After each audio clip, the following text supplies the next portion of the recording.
Olá, nós estamos aqui no 11º Movimento Todos Juntos contra o Câncer. Eu sou Regina Chamon, médica, professora de meditação e autora do livro Meditação e Saúde.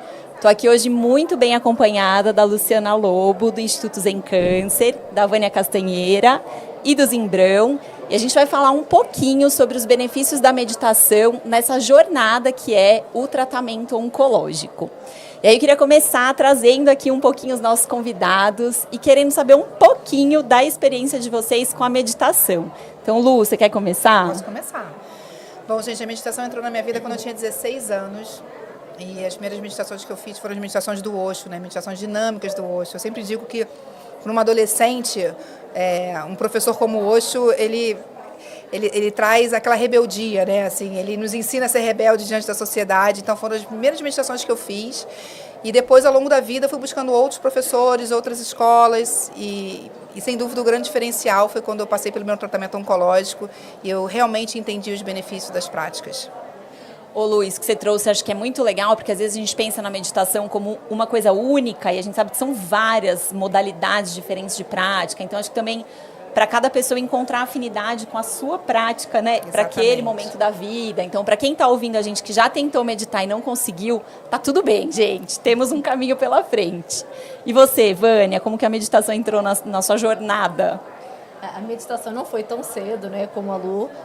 Eu demorei um pouco, ou seja, um pouco no sentido de que poderia ter tirado mais benefício dela. Eu tive um câncer em 2013 e não foi nessa época, mas foi em janeiro de 2015 que eu me propus, eu vou aprender. Por que eu também demorei tanto tempo? Exatamente por isso. Eu sou ansiosa demais, a minha mente é agitada demais. Não, a meditação não é para mim, eu nunca vou conseguir ficar livre de pensamentos, né? Então, com certeza, já todo mundo aqui assim, ouviu isso e a gente continua, quando fala de meditação, escutando esses mitos, não é? E é exatamente o contrário. A gente nunca vai ficar sem pensar, nem dormindo a gente fica sem pensar. A única diferença é que no sono REM a gente lembra dos sonhos, no sono profundo a gente não lembra, mas está o tempo inteiro pensando. Produzindo. Então a ideia da meditação é reduzir a velocidade entre um pensamento e outro, né? Daquela mente de macaco.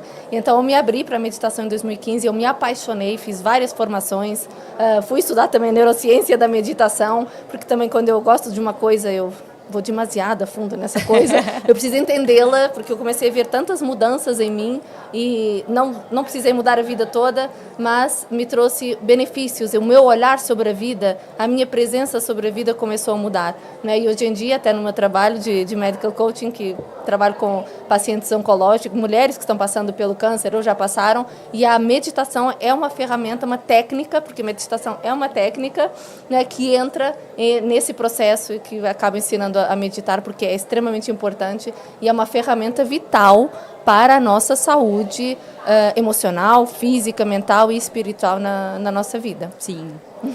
E você, Zimbrão, me conta. Eu também... Bem, eu nunca fui adepto da meditação até 2020, porque eu sempre fui um cara muito agitado, hiperativo e não havia a menor possibilidade de ficar parado um minuto, né? Um minuto de olhos fechados, já estaria fazendo alguma coisa, me mexendo. Mas eu já conhecia um exercício respiratório desde os 17 anos, que era uma maneira que eu usava a respiração para poder relaxar um pouco, tentar pelo menos dormir e tal, enfim, desde a época do vestibular. E aí eu já conhecia um pranayama, que era uma variação, né, de respirações, de exercícios, mas a meditação em si não. Em 2020, no processo da pandemia e tal, a meditação veio e assim, foi um oásis para mim. Desde então eu não consigo parar, e eu costumo dizer que eu sou um meditador promíscuo. Calma, vou explicar por quê. Porque eu não tenho uma corrente ou uma técnica. Eu já passei por mindfulness transcendental, às vezes eu uso mantras, às vezes eu uso um som, às vezes eu uso foco, às vezes eu uso movimento. Então, assim, eu gosto de experienciar isso, como você disse, né? Dependendo do momento da minha vida e da minha dispersão mental, eu preciso de uma técnica ou de outra. Isso é muito bom. É bom falar isso para as pessoas também, porque você tem N possibilidades, né? Você não precisa se fechar a uma corrente de meditação. Por isso que eu brinco dessa forma. Gostei. Tá ótimo. Tem gente que gosta de meditar ou tem uma prática dentro de uma tradição religiosa e tudo bem, né? Aí, em geral, fica uma técnica mais menos promíscua, pra usar o seu termo. Agora, Mas a gente não necessariamente vincula a meditação à religião. Acho que isso é muito importante, né? Porque eu atendo vários pacientes em que eu percebo que haveria o benefício da prática e às vezes tem uma resistência, porque a gente tem essa ideia de que a meditação é do budismo, é da yoga, e não necessariamente é, né? E eu acho que às vezes o termo meditação assusta também, né, Lu? Então eu queria saber como que você traz isso, conta um pouquinho do seu trabalho, como que você traz isso para os pacientes? Bom, então, durante meu tratamento oncológico, eu percebi os benefícios de praticar regularmente a meditação, o quanto que aquilo me fazia viver o momento presente, um dia de cada vez, sem ter que pensar num tratamento que ia durar 6 meses. Então, eu sabia que eu precisava viver naquele dia, com o efeito colateral daquele dia. Durante a quimioterapia também eu meditava. Eu, na verdade, me preparava um pouquinho antes da quimio, enquanto estava tomando todos aqueles remédios antes de entrar a quimio. Durava uns 40, 50 minutos ali, eu já estava me preparando com respirações, com relaxamento, para estar bem relaxada. E comecei a perceber que isso me ajudava muito a passar por cada etapa, né? E quando terminou meu tratamento, eu falei, gente, eu tenho que ensinar isso para as pessoas, porque as pessoas não sabem, né, como é que é isso. E foi tão bacana. E aí foi o que eu comecei a fazer. Só que eu comecei a fazer não como em forma de meditação, mas em forma de relaxamento. Então, eu comecei a ensinar as pessoas a relaxarem. Isso começou a ajudar as pessoas a diminuir a fadiga, melhorar a qualidade do sono. E hoje eu faço isso dentro dos hospitais. Então, em parceria com o INCA Voluntário, a gente atua dentro das 4 unidades do INCA, no Rio de Janeiro, com autorização do hospital para ir nos leitos dos pacientes. Vou falar especificamente do HC2, que é um hospital que eu tenho um carinho enorme, que fica ali na rodoviária, que são os cânceres ginecológicos, então trabalho com as mulheres. Eu chego às quartas-feiras, 9 horas da manhã, recebo primeiro os profissionais de saúde e depois a gente vai para o leito. E são os profissionais de saúde que indicam, porque eu sempre pergunto, tem algum paciente hoje para fazer cirurgia ou que está para receber o resultado, que está mais ansioso? Aí indica, vai no leito tal. A gente chega e pergunta, mas eu não falo meditação. Se eu falar que é meditação, as pessoas vão virar, vão aumentar a televisão do quarto. Eu falo, gente, vamos fazer uma prática de relaxamento? Vamos dividir o peso do corpo com a cama? Porque a gente está ali com o corpo todo contraído. E é claro que ali tem o escaneamento corporal, tem o relaxamento e tem a meditação em si. E acho que isso que você está trazendo é importante, Lu, porque a gente tem que pensar no benefício fisiológico dessas práticas, né? Então, tem toda a questão emocional, a questão de como a gente se relaciona com os sintomas, com o diagnóstico, com tudo isso, mas tem também um benefício fisiológico, não só da meditação, mas de todas as técnicas de relaxamento. Então, isso melhora a pressão arterial, diminui mediadores de inflamação, né, que são super ativos durante o tratamento do câncer. Então, isso também traz benefícios físicos. Melhora do controle da dor. Nas mulheres que tratam câncer de mama, a gente tem um sintoma muito comum que é o chemobrain, né? Que é aquela dificuldade do pensamento, dificuldade de memória, de se concentrar. E isso também, a meditação também traz um benefício nesse sentido, né? De melhorar a concentração. E aí, falando em concentração, Zimbrão, queria que você contasse um pouquinho. A gente estava conversando aqui um pouquinho antes, você me contou como é o dia que você medita e o dia que você não medita. Então, eu queria que você contasse para quem está ouvindo a gente também. Antes eu fiquei, na fala de vocês, eu fiquei pensando, né? A questão do preconceito, né? Assim como o câncer tem estigmas, a meditação também tem estigmas, né? Você fala, a Lu estava falando, você fala meditação, as pessoas já aumentam a televisão e tal. E aí eu fiquei pensando, porque tem um aspecto religioso, né? Porque às vezes as religiões, as matrizes religiosas, né? Brigam assim, porque se fala meditação é uma coisa relacionada ao budismo, ao taoísmo, e aí a religião católica não medita, mas medita também. Né?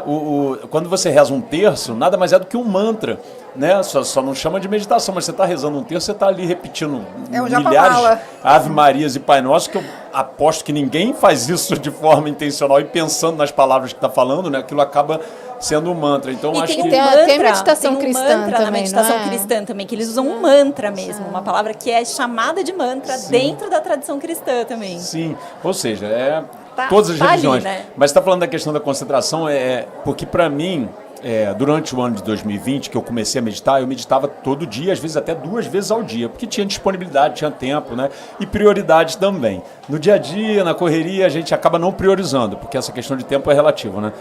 E aí o que acontece? Exatamente isso. Quando eu não medito, o meu dia fica mais curto, minha percepção. Porque eu começo, por ser hiperativo, como eu disse, eu começo a atropelar as coisas que eu tenho que fazer. Então, chego em casa, às vezes coloco uma garrafa d'água para encher, começo a lavar uma roupa na máquina, e quando vejo, tá a garrafa transbordando e eu estou vendo a televisão.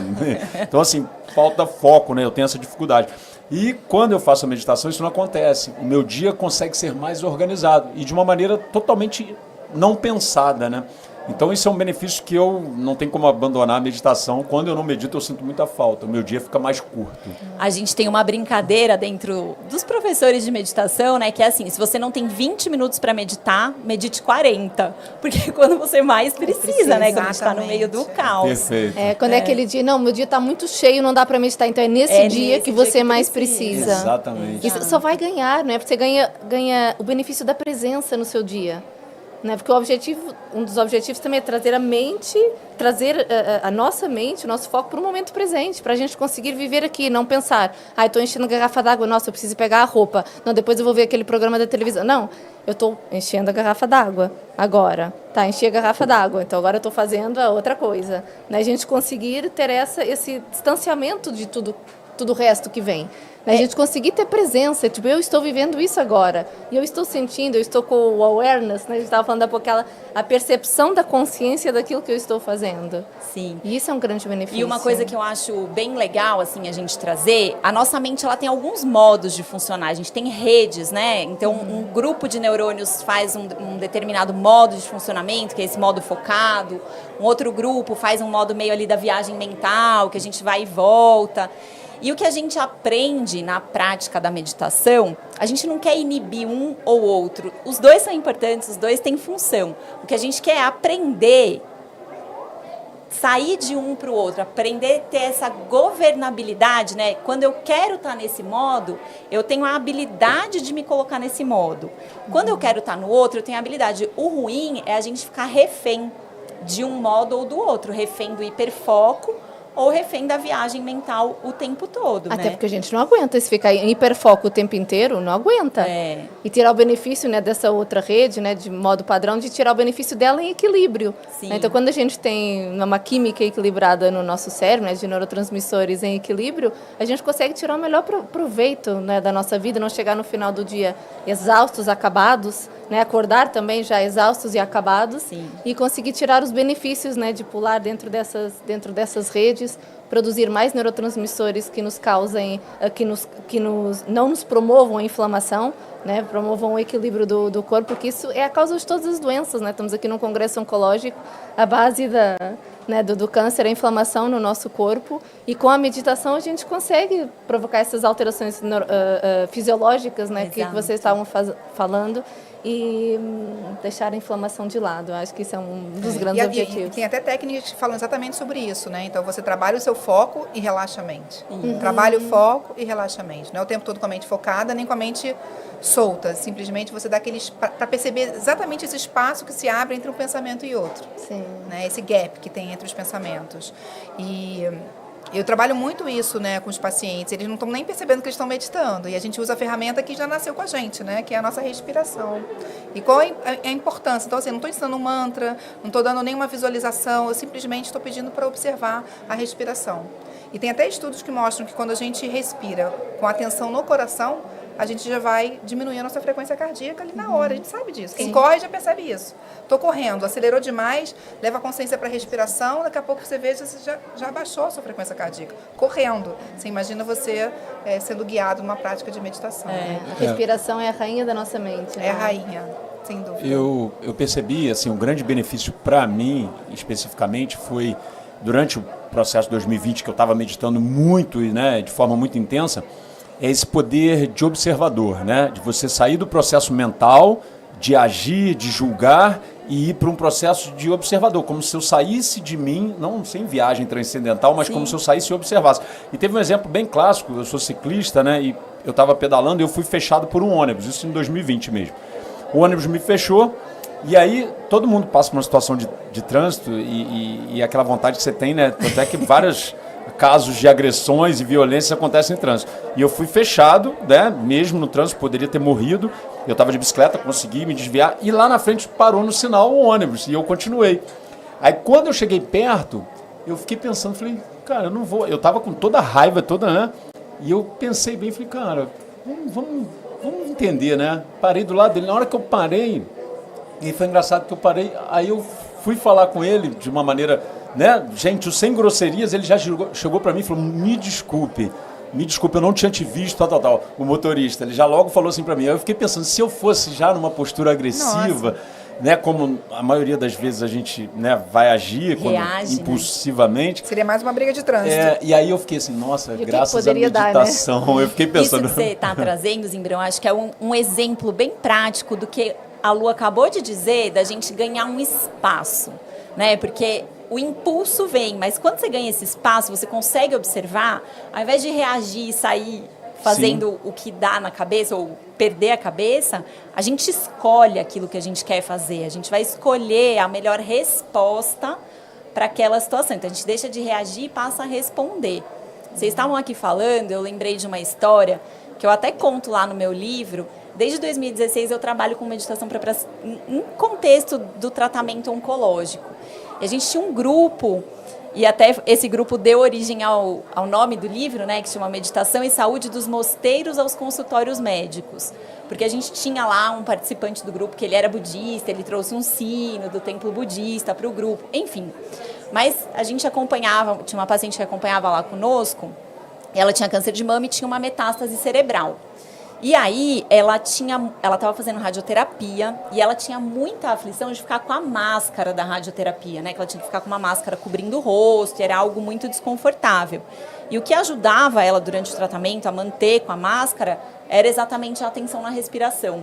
Ela tirava a atenção da máscara, se acalmava, né? E ia construindo uma relação diferente com aquele momento ali que tinha que ser feito e pode ser feito de uma forma mais tranquila, menos angustiante, né? Enfim, essa foi uma história que me marcou bastante. Mas, gente, eu sei que o nosso papo tá bom, mas temos um limite de tempo, infelizmente, aqui. Então, eu queria que a gente fosse para as considerações finais aqui do nosso papo. E aí, queria começar com você, Lu. O que fica aí de mensagem para quem está ouvindo a gente? Não, eu gosto muito de desmistificar a meditação. Então, quando eu chego nas enfermarias, nos ambulatórios... É tão simples, simplesmente voltar para casa, sabe? É trazer, essa aqui é a nossa casa de viver. Quando a gente descobre o câncer, essa casa fica muito desconfortável e muito bagunçada e a gente não quer nem se visitar novamente, é como se esse corpo tivesse traído. Só que essa é a nossa casa de viver, então a gente precisa trazer a consciência de volta. E esse trazer essa consciência de volta para o corpo traz para a gente uma sensação profunda de segurança e conforto. E quando a gente acessa esse nosso centro, é a partir desse lugar que a gente pode iniciar as transformações que a Vânia sempre fala, né? Que nós temos que ser os protagonistas do nosso tratamento, da nossa vida, a partir então dessa experiência. E isso você encontra com a meditação. Muito bom. Ô Lu, deixa um arroba do seu projeto, que é tão legal para quem está ouvindo. Então, gente, segue lá. É Instituto Zen Câncer, tem no Brasil e tem em Portugal também. As práticas são gratuitas para os pacientes oncológicos. A gente atua nos hospitais no Rio de Janeiro, nas 4 unidades do INCA, no Hospital Federal dos Servidores, mas temos atividades online para o Brasil todo. A gente tem hoje uma participante que mora na República Tcheca, então qualquer pessoa pode participar do Instituto Zen Câncer. Muito bom, muito bom. Faz E um trabalho você, maravilhoso. Vânia, conta pra gente suas considerações finais. Meditação é técnica, que eu acho que isso é importante a gente fincar, né, e sublinhar que meditação é técnica. E precisamos também aprender a respirar, né? Que a respiração é a rainha da nossa mente, né? Nenhum problema pode ser resolvido no mesmo estado que ele foi criado. Então, antes de reagir àquele problema, né, então vamos respirar, voltar para casa, como a Lu falou, vamos respirar e vamos escolher agir ao invés de reagir. Só que para isso a gente tem que fazer o nosso trabalho de casa, a gente tem que aprender a se relacionar com o nosso corpo, com a nossa mente de uma forma diferente. Então, o nosso corpo é nosso amigo e também é nosso amigo, não é inimigo, não quer nos trair, não quer nos fazer mal, mas também não é uma carroça que nos carregue que a gente possa trocar. Então, é a única casa que a gente tem. Então, o nosso espaço, né, nossa casa é dentro de nós e a gente tem que conseguir estar em paz com a gente. E a meditação e a respiração são caminhos para isso. Então, aprenda a técnica, aprenda a respirar, reaprenda a respirar, porque a gente nasce sabendo respirar, os bebês sabem respirar, a gente sabe, não poupe na respiração. E se quiserem saber mais sobre o meu trabalho, meu arroba é @minhavidacomigo, e tem lá muito material para poder tem os livros utilizar. da Tem Vânia os livros também, livros publicados.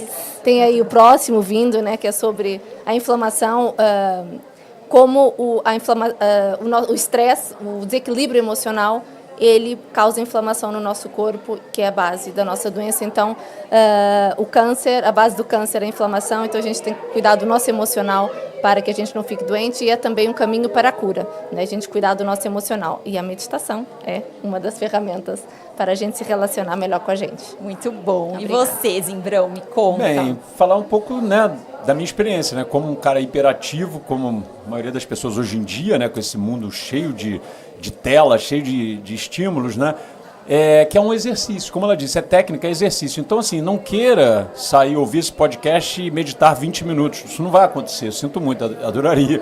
Eu mesmo não consigo, às vezes, meditar o tempo inteiro. Então, às vezes, você medita 5 minutos, 30 segundos, você conseguiu um momento de observação, já está muito bom, né?